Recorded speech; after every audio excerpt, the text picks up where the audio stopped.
ZEE5 app download ಮಾಡಿ ಮತ್ತು ಸಂಪೂರ್ಣ ಸಂಚಿಕೆಗಳನ್ನು ಉಚಿತವಾಗಿ ನೋಡಿ.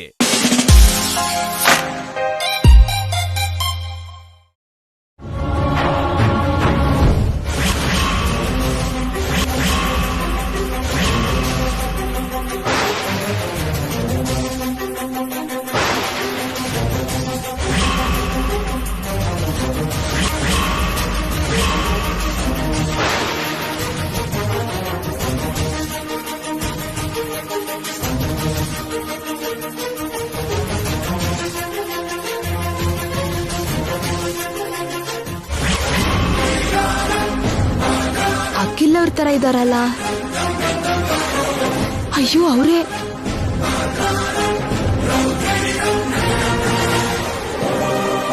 ಈಗ ಇವ್ರೇನಾದ್ರೂ ನನ್ನ ನೋಡಿದ್ರೆ ಎಲ್ಲಿ ಹೋಗ್ತಿದ್ಯಾ ಯಾಕೆ ಅಂತ ಕೇಳ್ತಾರೆ. ಏನ್ ಹೇಳಿ?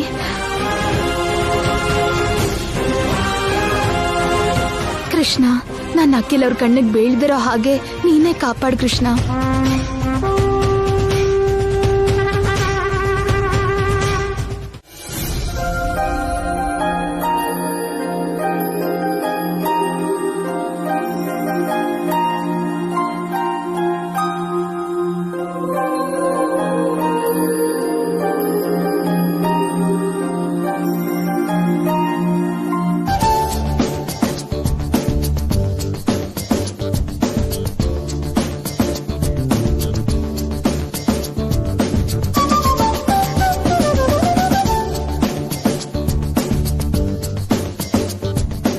ನೋಡಿದ್ಯೇನಮ್ಮ, ನಿನ್ ಹಾಡು ಎಷ್ಟು ಚೆನ್ನಾಗಿದೆ.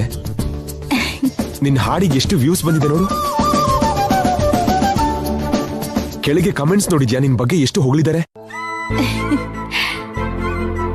ತುಳಸಿ ಅವರೇ, ನಿಮ್ ಹಾಡ್ ಕೇಳ್ತಾ ಇದ್ರೆ ಕೋಗಿಲೆ ಧ್ವನಿ ಎಷ್ಟು ಇಂಪಾಗಿದೆ. ತುಳಸಿ ಅವರೇ, ನಿಮ್ ಹಾಡು ಗಂಧರ್ವ ಹಾಡಿನಾಗಿದೆ.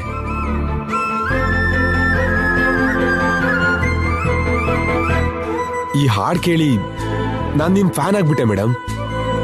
ನಿಮ್ ಹೆಸರಲ್ಲಿ ಫ್ಯಾನ್ ಅಸೋಸಿಯೇಷನ್ ಮಾಡ್ಬೇಕು ಅನ್ಕೊಂಡಿದೀನಿ.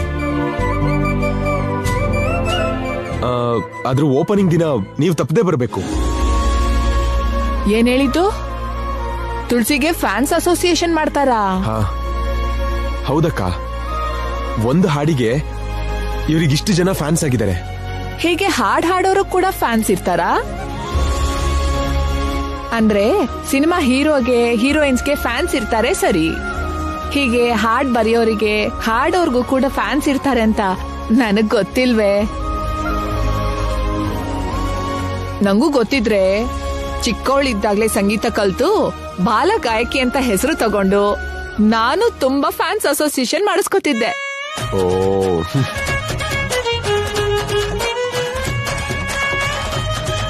ಆ ಕಾಲಕ್ಕೆ ಈ ಸೋಷಿಯಲ್ ಮೀಡಿಯಾ ಇರ್ಲಿಲ್ವಲ್ಲಕ್ಕ? ಹೌದು, ಇರ್ಲಿಲ್ಲ. ಅದೇ ನಮ್ ದುರಾದೃಷ್ಟ. ಅಲ್ಲ ಕಣೋ, ನಮ್ಮ ಹೆಸರಲ್ಲಿ ಫ್ಯಾನ್ಸ್ ಅಸೋಸಿಯೇಷನ್ ಮಾಡೋ ಅಭಿಮಾನಿಗಳು ನಮ್ಗೆ ತಿಂಗಳಿಗೆ ಅಂತ ದುಡ್ಡೇನಾದ್ರೂ ಕೊಡ್ತಾರಾ? ಅವರು ಅಸೋಸಿಯೇಷನ್ ಮಾಡ್ಕೊಳ್ಳೋದು ಅಭಿಮಾನಕ್ಕಕ್ಕ.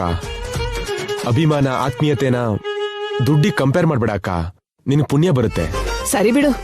ಇದ್ರಲ್ಲಿ ಹಾಡ್ ಹಾಕಿದ್ರೆ ಯಾರಾದ್ರೂ ನೋಡಿದ್ರೆ ದುಡ್ಡು ಬರುತ್ತೆ ಅಂದಲ್ಲ, ಮತ್ತೆ ತುಂಬಾ ಜನ ನೋಡಿದಾರಲ್ವಾ, ಮತ್ತೆ ದುಡ್ಡು ಯಾವಾಗ ಬರುತ್ತೆ? ಅಯ್ಯೋ, ದುಡ್ಡು ಬರೋಕೆ 3 ತಿಂಗಳು ಟೈಮ್ ಬೇಕಕ್ಕ. 3 ತಿಂಗಳ ಅಂದ್ರೆ ಈ 3 ತಿಂಗಳು ಬಡ್ಡಿ ನಮಗ್ ದಂಡಾನೆ ಅನ್ನೋ?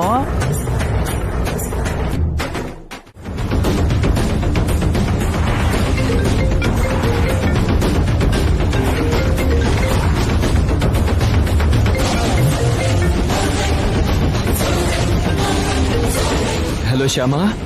ಏನಂದ್ರೆ ಬಿಸಿ ಇದ್ರಾ? ಇಲ್ಲ ಶ್ಯಾಮ, ಜಸ್ಟ್ ಕಸ್ಟಮರ್ನ ಡ್ರಾಪ್ ಮಾಡಿದೆ. ಆಕ್ಚುಲಿ ನಾನೇ ನಿಂಗೆ ಕಾಲ್ ಮಾಡೋಣ ಅನ್ಕೊಂಡೆ, ಅಷ್ಟರಲ್ಲಿ ನೀನೇ ಕಾಲ್ ಮಾಡಿದೆ. ಹೌದಾ? ಯಾಕೆ ಮಾಡೋಣ ಅನ್ಕೊಂಡ್ರಿ? ಕಂಗ್ರ್ಯಾಚುಲೇಷನ್ಸ್ ಹೇಳಕ್ಕೆ. ಕಂಗ್ರ್ಯಾಚುಲೇಷನ್ಸಾ? ಯಾಕೆ?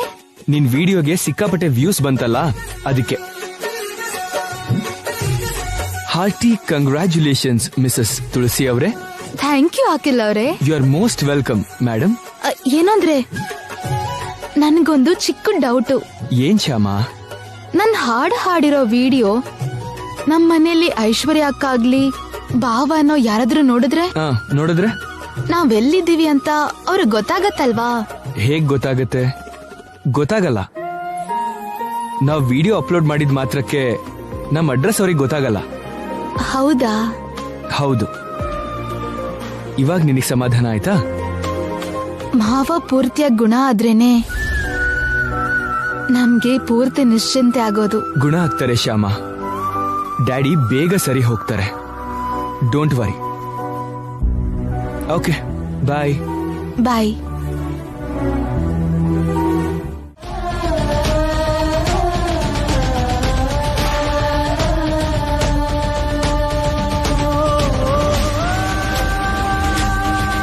ಅತ್ತೆ, ಟ್ಯಾಬ್ಲೆಟ್ ಕೊಟ್ಟು ಅರ್ಧ ಗಂಟೆ ಆದ್ರೂ ಇನ್ನೂ ಕೂಡ ಮಾವ ಎಚ್ಚರ ಇದ್ದಾರೆ. ಕೈ ಕಾಲು ಕೂಡ ಆಡಿಸ್ತಾ ಇದ್ದಾರೆ.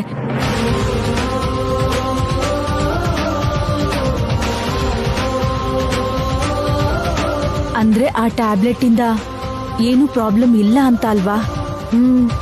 ಆ ಟ್ಯಾಬ್ಲೆಟ್ ಸರಿಯಾಗಿ ಕೆಲಸ ಮಾಡ್ತಿದೆ ಅಲ್ವಾ? ನಿಜಾನೇ ಅತ್ತೆ. ಆದ್ರೆ ನಿನ್ನೆ ತನಕ ಈ ಟ್ಯಾಬ್ಲೆಟ್ ಯಾಕೆ ಕೆಲಸ ಮಾಡ್ಲಿಲ್ಲ? ಇವತ್ತು ಹೇಗೆ ಕೆಲಸ ಮಾಡ್ತಾ ಇದೆ?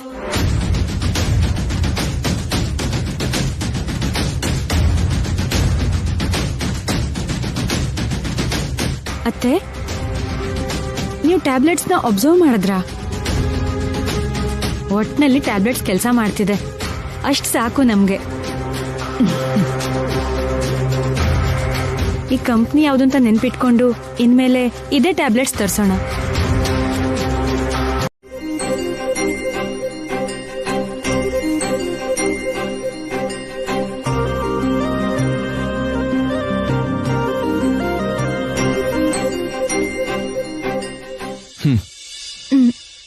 ಮೊದ್ಲು ನೀವ್ ತಿನ್ನಿ.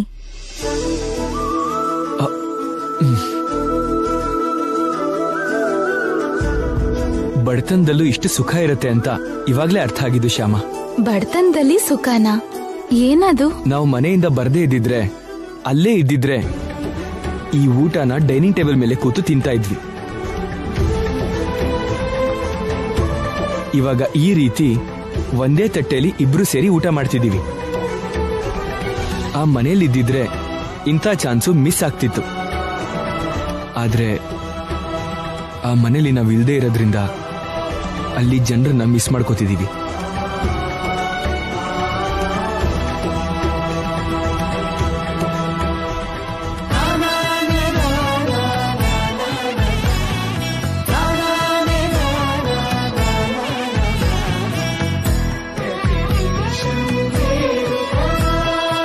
ನನ್ ಮಾವನ್ಗೆ ನ್ಯಾಚುರಲ್ ಟ್ರೀಟ್ಮೆಂಟ್ ಮಾಡ್ತಿದ್ದೀನಿ ಅಂತ, ಗುಣ ಆಗ್ತಿದ್ದಾರೆ ಅಂತ, ಬೇಗ ಎಲ್ರೂ ಒಟ್ಟಿಗಿರೋ ದಿನ ಬರತ್ತೆ ಅಂತ ಅಖಿಲ್ ಅವ್ರಿಗೆ ಹೇಳ್ಬಿಡ್ಲಾ? ಬೇಡ. ಈಗ್ಲೇ ಹೇಳಿದ್ರೆ ಏನಂತಾರೋ ಏನೋ. ನ್ಯಾಚುರಲ್ ಡಾಕ್ಟರ್ ನಾನೇ ಅಂತ ಗೊತ್ತಾದ್ರೆ ಗಲಾಟೆ ಆಗತ್ತೆ ಅಂತ ತುಂಬಾ ಟೆನ್ಷನ್ ಮಾಡ್ಕೋತಾರೆ. ಬೇಡ, ಈಗ್ಲೇ ಹೇಳೋದ್ ಬೇಡ. ಅಖಿಲ್ ಅವ್ರಿಗೆ ಮಾವ ಪೂರ್ತಿ ಗುಣ ಆದ್ಮೇಲೆ ಅವ್ರಿಗೆ ಹೇಳ್ತೀನಿ. ಆಗ ಮಾವನೇ ಐಶ್ವರ್ಯ ಅಕ್ಕನ ನಾಟಕನ ಎಲ್ರಿಗೂ ಹೇಳ್ತಾರೆ. ಅವಾಗ ಸತ್ಯ ಗೊತ್ತಾಗಿ ಎಲ್ರೂ ಒಂದಾಗಿರ್ತೀವಿ.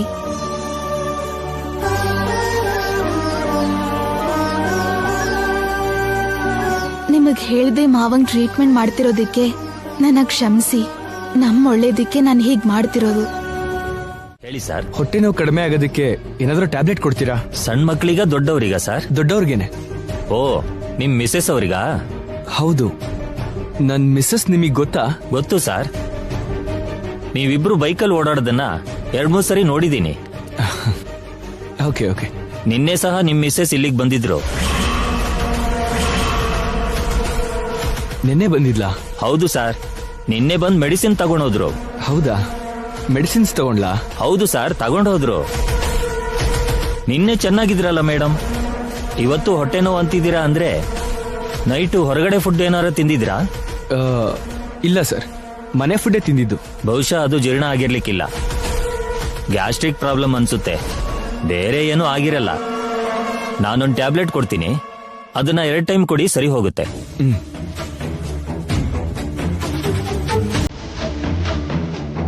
ಶ್ಯಾಮ ನಿನ್ನೆ ಮೆಡಿಕಲ್ ಶಾಪಿಗೆ ಯಾಕೆ ಬಂದಿದ್ಲು, ಟ್ಯಾಬ್ಲೆಟ್ ಯಾಕೆ ತಗೊಂಡ್ಲು, ಈ ವಿಷಯ ನನಗೆ ಯಾಕೆ ಹೇಳಲಿಲ್ಲ?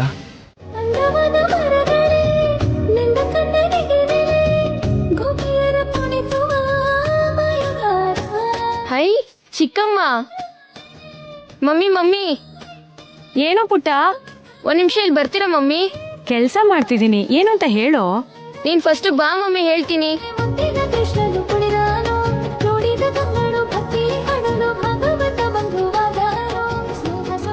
ಏನೋ ಶ್ಯಾಮ ಚಿಕ್ಕಮ್ಮ ಹಾಡ್ತಿದ್ದಾರೆ ನೋಡು.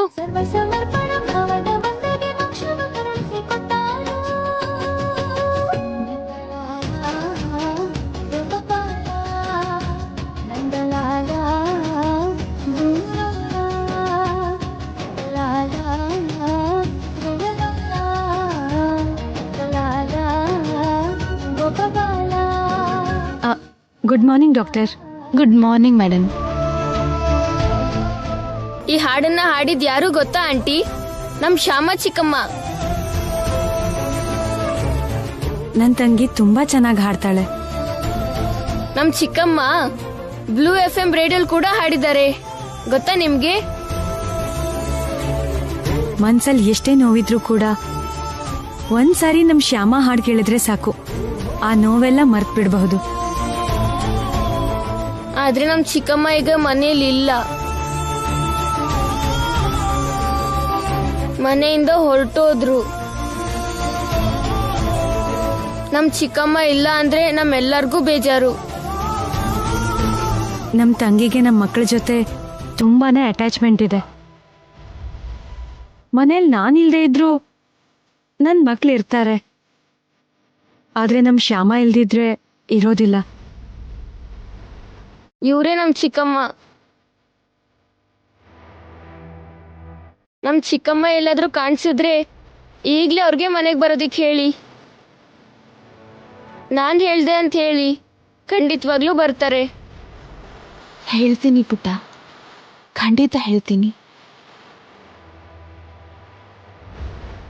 ನಿಮ್ ಶ್ಯಾಮ ಚಿಕ್ಕಿ ಕಾಣಿಸಿದ್ರೆ ನೀನ್ ಬರಕ್ ಹೇಳಿದ್ಯಾ ಅಂತ ನಾನ್ ಖಂಡಿತ ಹೇಳ್ತೀನಿ.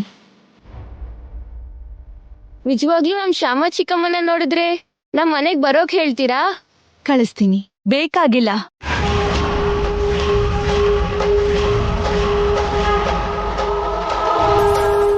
ಅವಳು ಮತ್ತೆ ಈ ಮನೆ ಒಳಗೆ ಕಾಲಿಡೋ ಅಗತ್ಯ ಇಲ್ಲ.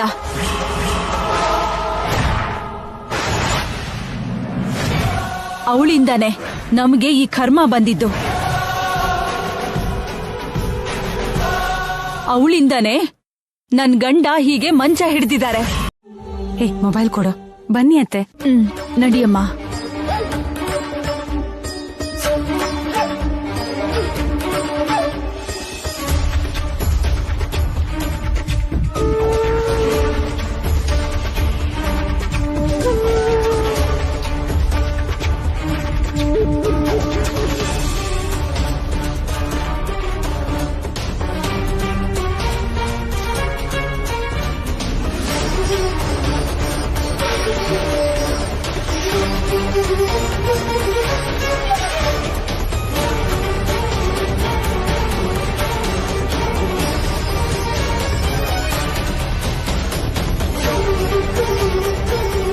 ಈ ನ್ಯಾಚುರಲ್ ಟ್ರೀಟ್ಮೆಂಟ್ ಚೆನ್ನಾಗಿ ಕೆಲಸ ಮಾಡ್ತಿದ್ಯಮ್ಮ. ಇವರಲ್ಲಿ ಬದಲಾವಣೆ ಚೆನ್ನಾಗಿ ಕಾಣಿಸ್ತಾ ಇದೆ.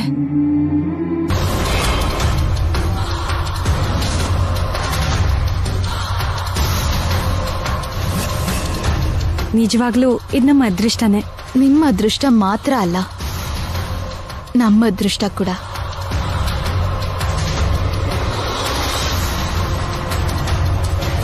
ನನ್ನ ಕೆಲ್ಸನ ನಂಬಿ ಸರ್ಗೆ ಟ್ರೀಟ್ಮೆಂಟ್ ಮಾಡೋ ಕೆಲ್ಸನ ನನಗ್ ಕೊಟ್ರಿ. ನಿಜವಾಗ್ಲೂ ಅದು ನನ್ನ ಅದೃಷ್ಟ.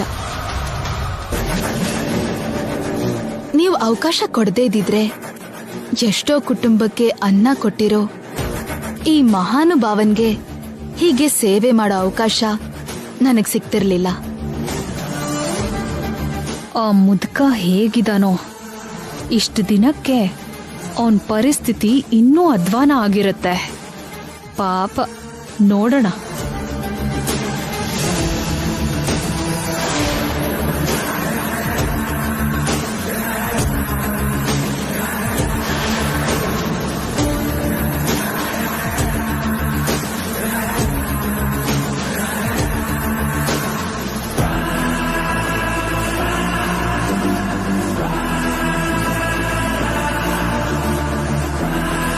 ಇನ್ ಸ್ವಲ್ಪ ದಿನ ಹೀಗೆ ಮಸಾಜ್ ಮಾಡಿದ್ರೆ ಸರ್ ಗ್ಯಾರಂಟಿಯಾಗಿ ಎದ್ದು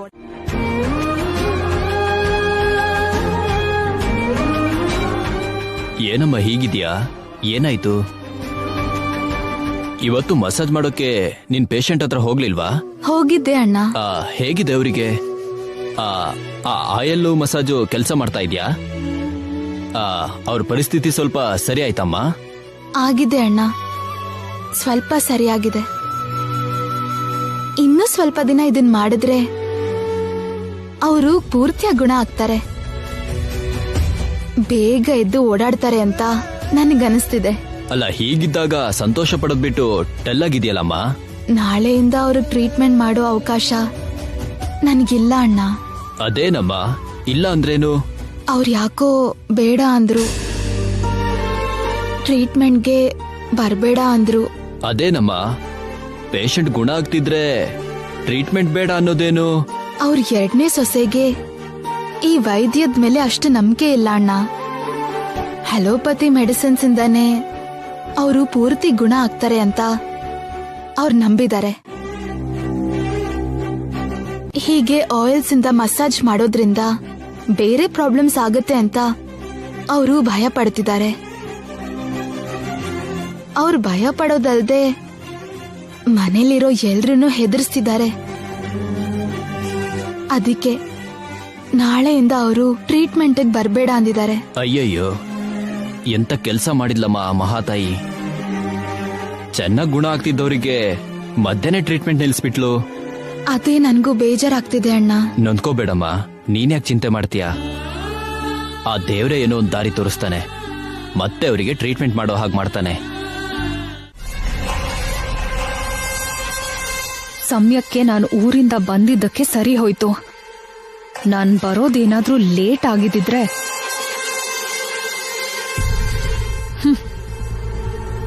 ಮಾವಂಗೆ ಪೂರ್ತಿಯಾಗಿ ನ್ಯಾಚುರಲ್ ಟ್ರೀಟ್ಮೆಂಟ್ ಮಾಡಿಸ್ತಿದ್ರು. ಅವ್ರು ಪೂರ್ತಿ ಕ್ಯೂರ್ ಆಗ್ತಿದ್ರು. ಆ ನ್ಯಾಚುರಲ್ ಟ್ರೀಟ್ಮೆಂಟ್ ಮಾಡೋ ಡಾಕ್ಟ್ರು ಇವ್ರಿಗೆ ಎಲ್ಲಿ ಸಿಕ್ಕಿದ್ರೋ ಏನೋ. ಹೌದು, ಆ ನ್ಯಾಚುರಲ್ ಟ್ರೀಟ್ಮೆಂಟ್ ಮಾಡೋ ಡಾಕ್ಟ್ರು ಹೋಗ್ಬೇಕಾದ್ರೆ ಕೃಷ್ಣನ್ ವಿಗ್ರಹದ ಮುಂದೆ ಏನ್ ಮಾಡ್ತಿದ್ರು?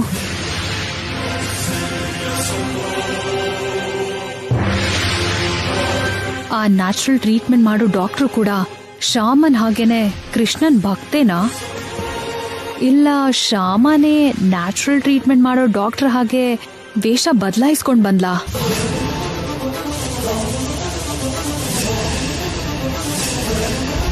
ಶಾಮನೇ ನ್ಯಾಚುರಲ್ ಟ್ರೀಟ್ಮೆಂಟ್ ಮಾಡೋ ಡಾಕ್ಟರ್ ಹಾಗೆ ಬಂದಿದ್ರೆ ನಾನ್ ಟ್ಯಾಬ್ಲೆಟ್ಸ್ ಚೇಂಜ್ ಮಾಡಿರೋ ವಿಷಯ ಕೂಡ ಗೊತ್ತಾಗಿರುತ್ತಾ?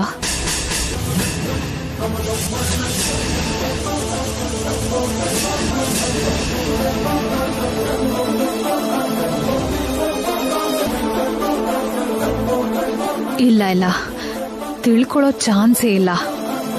ಒಂದ್ ವೇಳೆ ಗೊತ್ತಾಯ್ತು ಅಂದ್ರೆ ತುಂಬಾ ಕಷ್ಟ.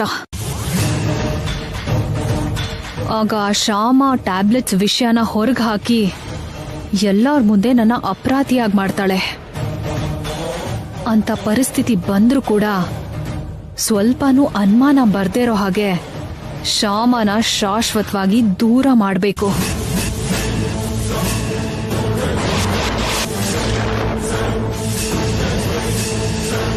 ಈಗ ನ್ಯಾಚುರಲ್ ಟ್ರೀಟ್ಮೆಂಟ್ ಮಾಡೋ ಡಾಕ್ಟರ್ ಆಗಿ ಬಂದಿರೋ ವ್ಯಕ್ತಿ ಶ್ಯಾಮನ ಅಲ್ವಾ ಅನ್ನೋ ವಿಷಯನ ನಾನ್ ತಿಳ್ಕೋಬೇಕು.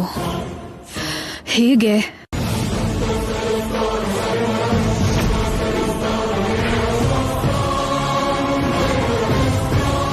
ಛೇ, ಅರ್ಜೆಂಟ್ ಮಾಡಿ ವೈದೇಹಿ ಅಕ್ಕನ್ ಫೋನಲ್ಲಿ ನ್ಯಾಚುರಲ್ ಟ್ರೀಟ್ಮೆಂಟ್ ಮಾಡೋ ಡಾಕ್ಟರ್ ನಂಬರ್ ಡಿಲೀಟ್ ಮಾಡ್ದೆ. ಆ ನಂಬರ್ ಇದ್ದಿದ್ರೆ ಮನೆಗ್ ಬಂದಿದ್ದ ಆ ಡಾಕ್ಟರ್ ಶ್ಯಾಮನೋ ಅಲ್ವಾ ಅನ್ನೋ ವಿಷಯನ ತಿಳ್ಕೋಬಹುದಿತ್ತು. ಕೈಗ್ ಸಿಕ್ಕಿರೋ ಒಳ್ಳೆ ಅವಕಾಶನ ಮಿಸ್ ಮಾಡ್ಕೊಂಡೆ. ಐಶ್ವರ್ಯ ಅಂದ್ರೆ ಯಾರು? ನೆನ್ಪಾಗ್ತಿಲ್ವಾ? ನಾನ್ ನೆನ್ಪಾಗ್ತಿಲ್ವಾ? ಇಲ್ಲ ಮೇಡಮ್.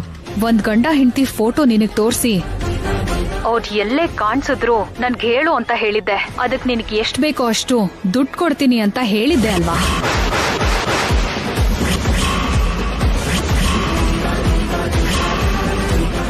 ನನ್ ಫೋನ್ ನಂಬರ್ ಕೂಡ ಕೊಟ್ಟಿದ್ನಲ್ಲ, ಮರ್ತ್ಬಿಟ್ಯಾ? ನೆನ್ಪಾಯ್ತು ಮೇಡಮ್, ನೆನ್ಪಾಯ್ತು. ಅವ್ರು ನನಗೆ ಸಿಕ್ಕಿದ್ರೆ ನಿಮಗೆ ಫೋನ್ ಮಾಡಿ ಹೇಳ್ತೀನಿ.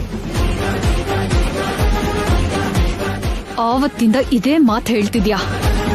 ಅವ್ರಿನ್ನೂ ನಿನಗ್ ಸಿಗ್ಲಿಲ್ವಾ? ಕಾಣಿಸಿಲ್ಲ ಮೇಡಮ್, ಎಲ್ಲೂ ಕಾಣಿಸಿಲ್ಲ. ಅವರಿಬ್ಬರಲ್ಲಿ ಒಬ್ರು ಕೂಡ ನನಗೆ ಕಾಣಿಸಿಲ್ಲ.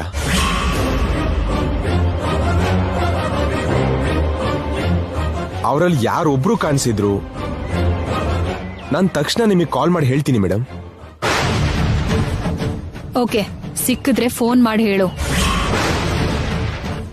ಸರಿ ಮೇಡಮ್.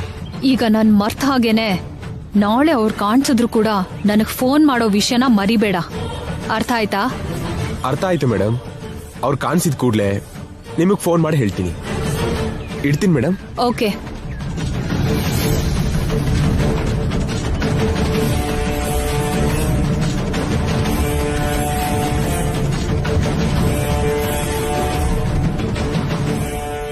ನೋಡ್ದಿಯಲ್ಲಮ್ಮ, ಇದು ವಿಷಯ. ದಿನ 4-5 ಸಲ ಫೋನ್ ಮಾಡಿ ಹೀಗೆ ಕೇಳ್ತಾನೆ ಇರ್ತಾರೆ. ಅವ್ರು ಎಷ್ಟು ಸಲ ಫೋನ್ ಮಾಡಿದ್ರು ಕೂಡ ನಿಮ್ಮಿಬ್ರು ಬಗ್ಗೆ ನಾನು ಏನು ಹೇಳಲ್ಲಮ್ಮ. ನೀವೇನು ಯೋಚನೆ ಮಾಡಬೇಡಿ. Thank you very much. ಅಯ್ಯೋ, ನಮ್ಮ ಮಧ್ಯೆ ಥ್ಯಾಂಕ್ಸ್ ಯಾಕಮ್ಮ? ನಿಮ್ ಹಾಗೆ ಬೇರೆಯವರು ಕಷ್ಟ ಸುಖ ಯೋಚನೆ ಮಾಡೋರು, ಬೇರೆಯವ್ರಿಗೆ ತೊಂದರೆ ಕೊಡಬಾರ್ದು ಅಂತ ಯೋಚನೆ ಮಾಡೋರು ಲಕ್ಷಕ್ಕೋ ಕೋಟಿಗೋ ಒಬ್ರಿರ್ತಾರೆ. ಇದ್ರಲ್ಲಿ ನನ್ ದೊಡ್ಡತನ ಏನಿದೆಯಮ್ಮ?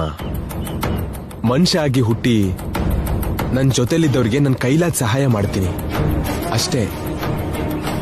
ಬರ್ತೀನಮ್ಮ. ಹಾ, ಸರಿ.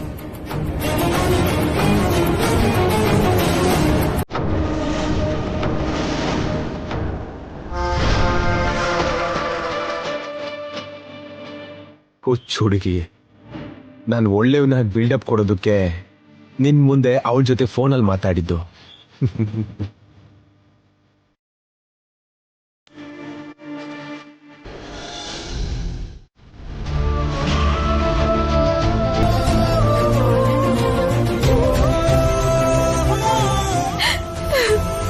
ಏನ್ ಶ್ಯಾಮ, ಏನಾಯ್ತು? ಯಾಕೆ ಅಳ್ತಾ ಇದೀಯಾ? ನನ್ನ ಕ್ಷಮಿಸ್ಬಿಡ್ರಿ. ನಾನ್ ನಿಮ್ ಹತ್ರ ಒಂದ್ ವಿಷಯ ಮುಚ್ಚಿಟ್ಟಿದ್ದೆ. ಮೆಡಿಕಲ್ ಶಾಪ್ ಅಲ್ಲಿ ನಾನು ತಗೊಂಡಿದ್ದ ಟ್ಯಾಬ್ಲೆಟ್ಸ್ ಮನಜಾಕ್ಷಿ ಅದಕ್ಕೆಗೋಸ್ಕರ ಅಲ್ಲ, ಮಾವನ್ಗೆ ಅಂತ. ಡ್ಯಾಡಿಗೋಸ್ಕರನಾ? ಹೌದು ರೀ. ಡ್ಯಾಡಿಗೋಸ್ಕರ ನೀನ್ ಟ್ಯಾಬ್ಲೆಟ್ ಯಾಕೆ ತಗೊಂಡೆ? ನಾನ್ ನಿಮಗ್ ಹೇಳ್ದೆ, ಮಾವನ್ಗೆ ನ್ಯಾಚುರಲ್ ಟ್ರೀಟ್ಮೆಂಟ್ ಮಾಡ್ತಿದ್ದೆ. ಆ ನ್ಯಾಚುರಲ್ ಟ್ರೀಟ್ಮೆಂಟ್ ಇಂದ ಮಾವನ್ಗೆ ಸ್ವಲ್ಪ ಗುಣ ಆಗ್ತಿತ್ತು. ಅವ್ರ ಪೂರ್ತಿ ಗುಣ ಆದ್ಮೇಲೆ ಆ ವಿಷಯ ಹೇಳಿ ನಿಮ್ಮನ್ನ ಖುಷಿ ಪಡಿಸ್ಬೇಕು ಅನ್ಕೊಂಡೆ. ಆದ್ರೆ ಐಶ್ವರ್ಯ ಅಕ್ಕ ಊರಿಂದ ಬಂದು ನ್ಯಾಚುರಲ್ ಟ್ರೀಟ್ಮೆಂಟ್ ನ ಮಧ್ಯದಲ್ಲೇ ನಿಲ್ಸ್ಬಿಟ್ಲು.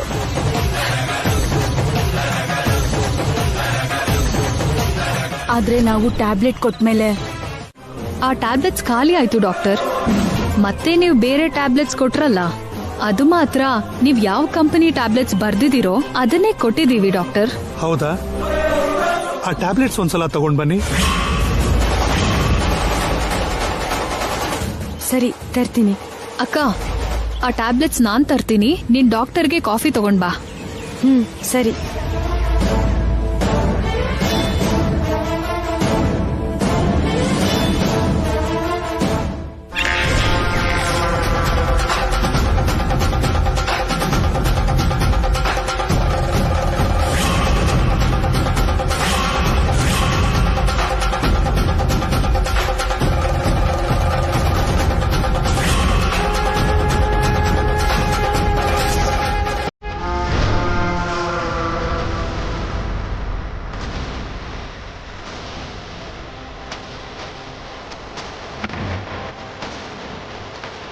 ತಗೊಳ್ಳಿ ಡಾಕ್ಟರ್.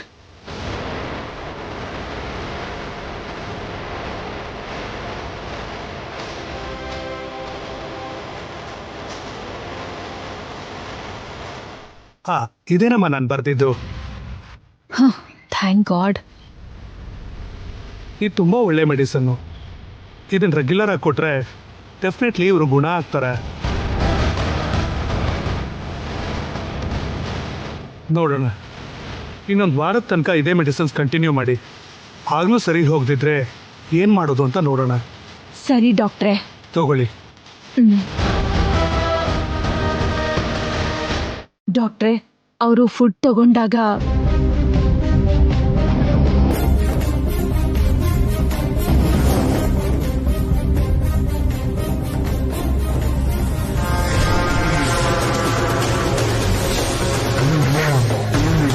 ಈ ಡಾಕ್ಟರ್ ಬಂದಿದ್ದ ಟೈಮ್ಗೆ ನಾನು ಮನೇಲಿ ಇದ್ದಿದ್ರಿಂದ ನಾನು ಕೊಡೋ ಟ್ಯಾಬ್ಲೆಟ್ನ ಪಕ್ಕಕ್ಕಿಟ್ಟು ಅವ್ರು ಬರ್ದಿರೋ ಟ್ಯಾಬ್ಲೆಟೇ ತಂದು ತೋರಿಸ್ದೆ.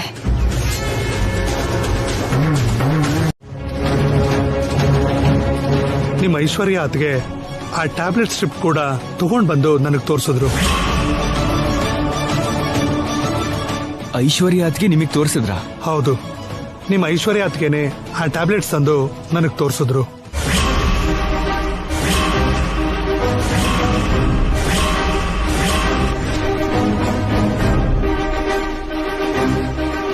ಆದ್ರೆ ನಂಗೊಂದು ಚಿಕ್ಕ ಡೌಟಾ? ಏನ್ ಡಾಕ್ಟರ್ ಅದು? ಐಶ್ವರ್ಯ ತೋರಿಸಿದ ಸ್ಟ್ರಿಪ್ ನಲ್ಲಿ ಒಂದು ಟ್ಯಾಬ್ಲೆಟ್ ಕೂಡ ಖಾಲಿ ಆಗಿಲ್ಲ.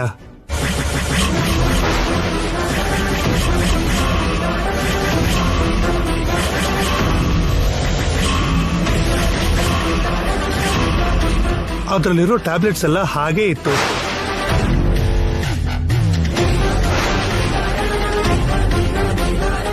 ಅದಕ್ಕೆ ನನಗೆ ಡೌಟ್ ಬಂತು, ಆ ಟ್ಯಾಬ್ಲೆಟ್ಸ್ ಕೊಡ್ತಿದ್ದಾರಾ ಇಲ್ವಾ ಅಂತ. ಒಮ್ಮೆ ಕೊಡ್ತಿರೋದೇ ಆದ್ರೆ ಕೊಡ್ತಿರೋ ಸ್ಟ್ರಿಪ್ಸ್ ಮುಗಿದು ಹೊಸ ಸ್ಟ್ರಿಪ್ ಕೊಡ್ತಿದಾರ ಅನ್ನೋದೇ ನನ್ನ ಅನುಮಾನ. ಅದನ್ನ ಕೇಳೋಣ ಅನ್ಕೊಂಡಿದ್ದೆ, ಆದ್ರೆ ಲಾಯರ ಕ್ವಶನ್ ಮಾಡಿದ್ರೆ ಕೇಳೋ ಸರಿಯಲ್ಲ ಅಂತ ಸುಮ್ಮನಾದೆ. ಯಾವುದಕ್ಕೂ ಒಳ್ಳೇದು, 2-3 ದಿನದಲ್ಲಿ ಟೈಮ್ ನೋಡ್ಕೊಂಡು ನಾನೇ ನಿಮ್ಮ ಮನೆಗೆ ಹೋಗಿ ಬರ್ತೀನಿ. ನೀವೇನ್ ಟೆನ್ಷನ್ ಮಾಡ್ಕೋಬೇಡಿ. Thank you doctor. It's okay.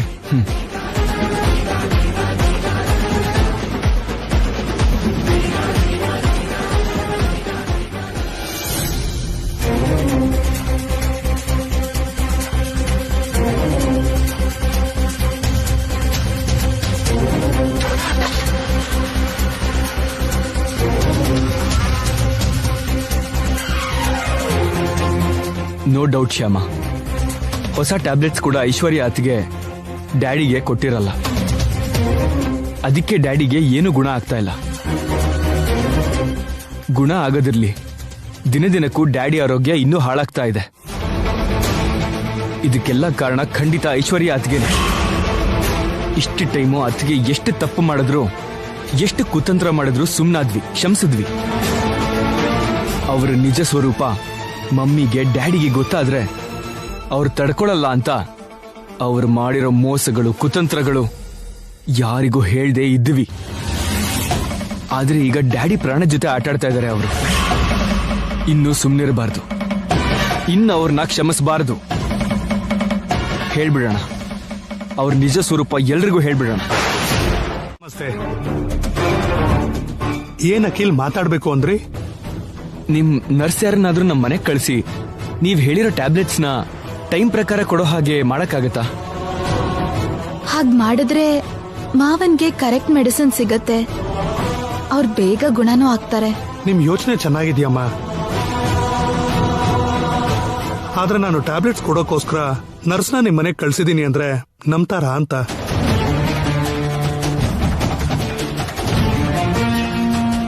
ಅಂದ್ರೆ ಜನರಲ್ ಆಗಿ ಪೇಷಂಟ್ಗೆ ಮನೆಯವರೇ ಟ್ಯಾಬ್ಲೆಟ್ಸ್ ಕೊಡ್ತಾರಲ್ವಾ. ಟ್ಯಾಬ್ಲೆಟ್ ತಗೊಳ್ಳೋದಕ್ಕೆ ನರ್ಸನ್ ಕರೆಸಿ ಮನೇಲಿ ಇಟ್ಕೊಳ್ಳೋದಿಲ್ವಲ್ಲ.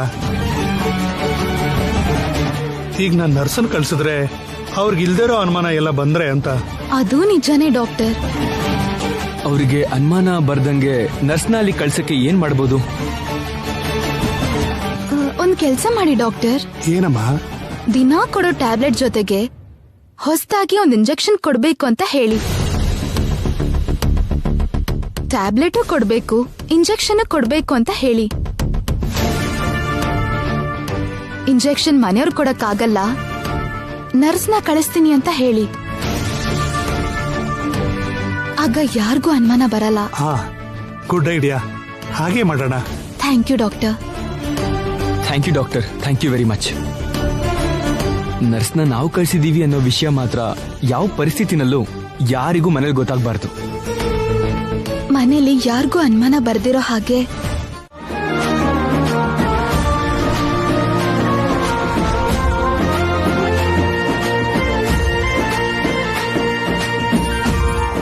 ಎಷ್ಟಮ್ಮ? 110 ರೂಪಾಯಿ. ಹೆಲ್ಮೆಟ್ ತಗೊಳಮ್ಮ.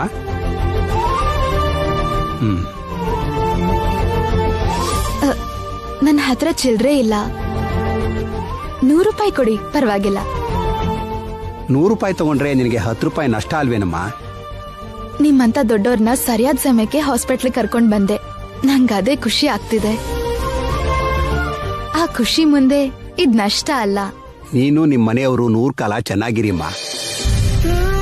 ಬರ್ತೀನಮ್ಮ.